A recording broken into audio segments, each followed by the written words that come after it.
बात करेंगे MSc third semester में फोटो केमिस्ट्री में हम नॉरिस टाइप 1 रिएक्शन को डिस्कस कर चुके हैं और अब हम शुरुआत करेंगे नॉरिस टाइप 2 रिएक्शन की। ठीक है, तो नॉरिस टाइप 2 रिएक्शन के बारे में हम डिस्कशन करने जा रहे हैं। तो क्या है नॉरिस टाइप 2 रिएक्शन, देखते हैं इसको।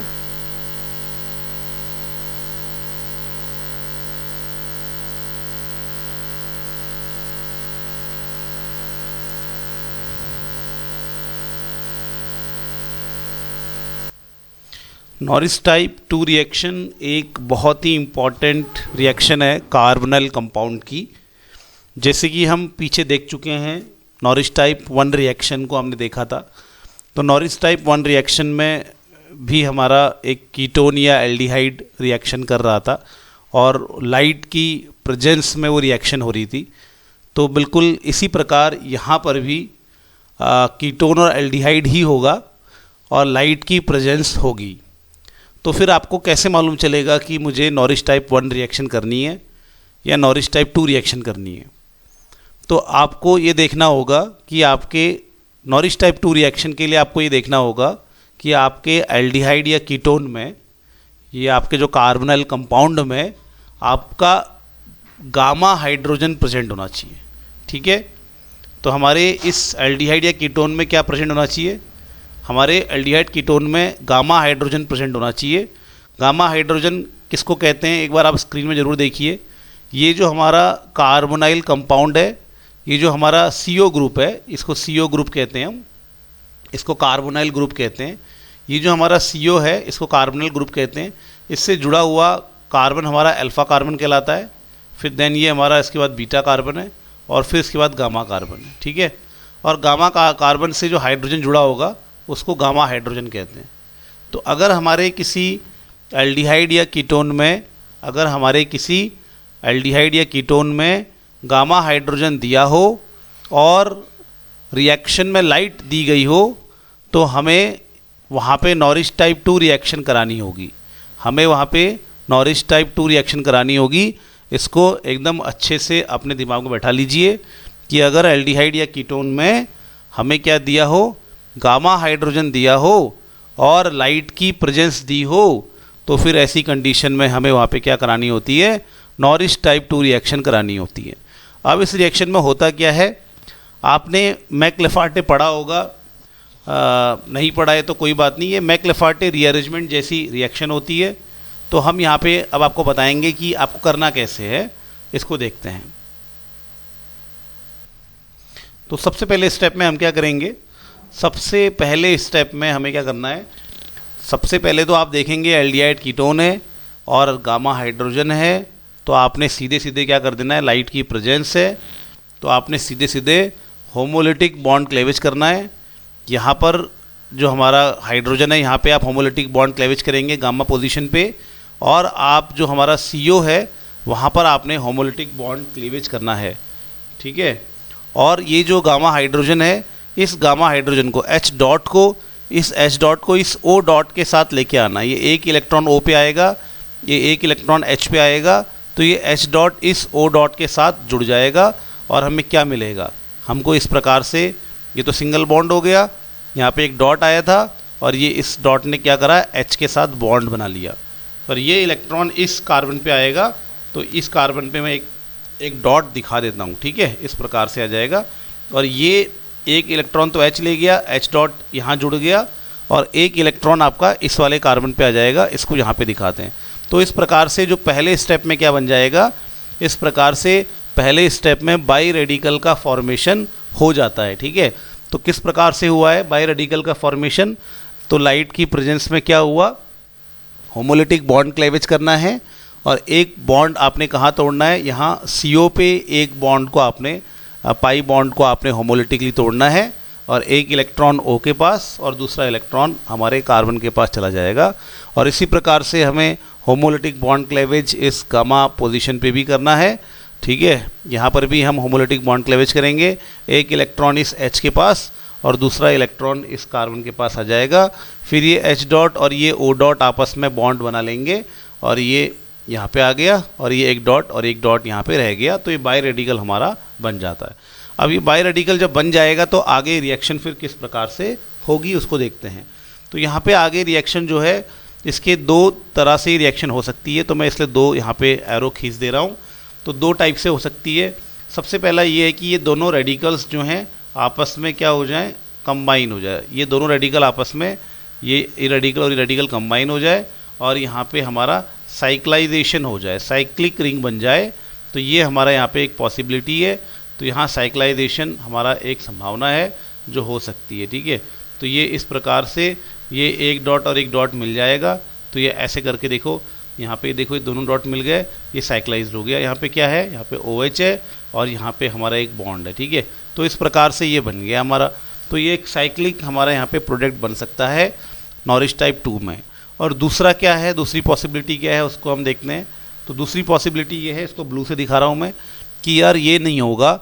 एक और पॉसिबिलिटी है, ये जो हम साइक्लाइजेशन है ये नहीं होगा, उसकी जगह पे ये जो बीटा बॉन्ड है, देखो बॉन्ड किसको, अल्फ़ा बीटा बॉन्ड किसको कहते हैं, जो फंक्शनल ग्रुप है उसके, ये जो हमारा रेडिकल है उसके साथ ये जो बॉन्ड है, ये जो रेडिकल है, ध्यान रखना रेडिकल जो है इसके साथ जो ये बॉन्ड है इसको अल्फ़ा बॉन्ड कहते हैं, ठीक है। रेडिकल के साथ जो बॉन्ड है अल्फ़ा बॉन्ड है और उसके आगे जो बॉन्ड होता है वो बीटा बॉन्ड कहलाता है। फिर इस तरह से बॉन्ड को हम काउंट करते हैं, ठीक है।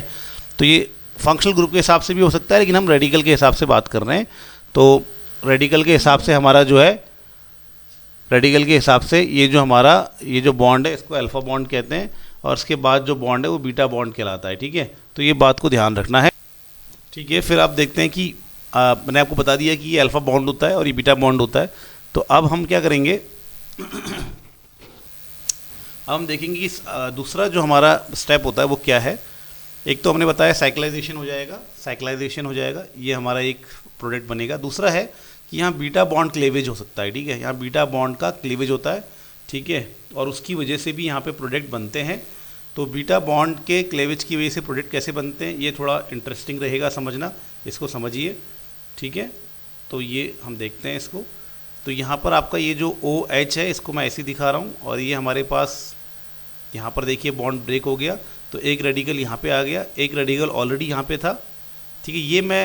ये जो रेड दिखा रखा है वो ये वाली रिएक्शन है और अब जो ग्रीन दिखा रहा हूँ वो दूसरी रिएक्शन है आपके सामने, ठीक है।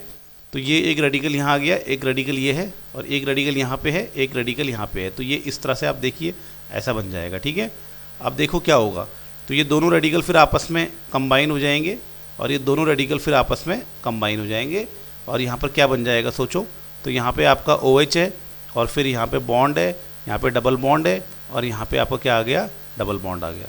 अच्छा, OH और डबल बॉन्ड जब एक साथ होते हैं, OH और डबल बॉन्ड जब एक साथ होता है तो इसको क्या कहते हैं, डबल बॉन्ड को क्या कहते हैं, ईन कहते हैं, OH को ऑल कहते हैं, ठीक है।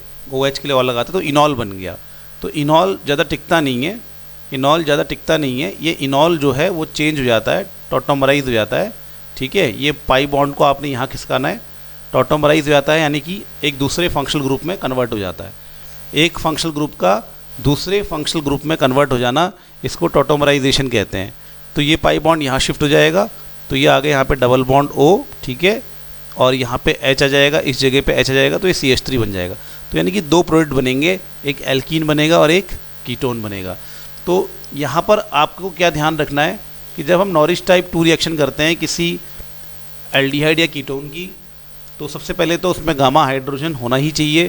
गामा हाइड्रोजन नहीं होगा तो नॉरिस टाइप 2 रिएक्शन नहीं होगी। गामा हाइड्रोजन है तो फिर आपको यहाँ पे कौन कौन से प्रोडक्ट मिलेंगे, एक आपको ये साइक्लिक प्रोडक्ट मिलेगा नंबर 1, ठीक है। तो एक नंबर 1 में साइक्लिक प्रोडक्ट मिल गया।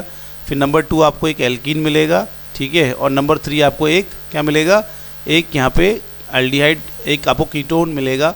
यहाँ तो कीटोन मिल रहा है तो कीटोन मिल सकता है या कोई कार्बोनल कंपाउंड एल्डिहाइड भी मिल सकता है, ठीक है। तो ये इस तरह से नॉरिस टाइप 2 रिएक्शन होती है।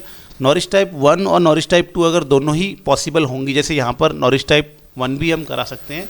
यहाँ पर भी हम नॉरिस टाइप 1 में क्या कर रहे थे, नॉरिस टाइप 1 में हम अल्फ़ा बॉन्ड को तोड़ रहे थे, लाइट की प्रेजेंस में अल्फ़ा बॉन्ड को तोड़ रहे थे। तो यहाँ पर भी वही रिएक्शन संभव है, यहाँ पर भी अल्फ़ा बॉन्ड ब्रेक हो सकता है और यहाँ पर भी हमारा यहाँ पर भी हमारा जो है नॉरिस टाइप 1 रिएक्शन पॉसिबल हो सकती है, लेकिन आपको जो है अगर नॉरिस टाइप 1 और नॉरिस टाइप 2 ये दोनों रिएक्शन पॉसिबल होंगी तो आपने क्या करना है, आपने वहाँ पे हमेशा नॉरिस टाइप 2 के हिसाब से प्रोडक्ट बनाना है। ठीक है, ये ध्यान रखेंगे। अब अगली वीडियो में हम एग्जांपल्स लेंगे, नॉरिस टाइप 2 रिएक्शंस के बहुत सारे एग्जांपल्स लेंगे और ये समझने की कोशिश करेंगे कि कब हमें साइक्लाइजेशन करना है और कब हमें बीटा बॉन्ड क्लेवेज करना है। मतलब क्योंकि दोनों ही जब हो रहे हैं एक साथ, साइक्लाइजेशन भी पॉसिबल है और जब हमारा साइक्लाइजेशन भी पॉसिबल है और हमारा यहाँ पे इस तरह से जब बीटा बॉन्ड क्लेवेज भी पॉसिबल है, तो प्रोडक्ट हमें कौन सा मेजर बनाना है इसको हम अगली वीडियो में समझेंगे।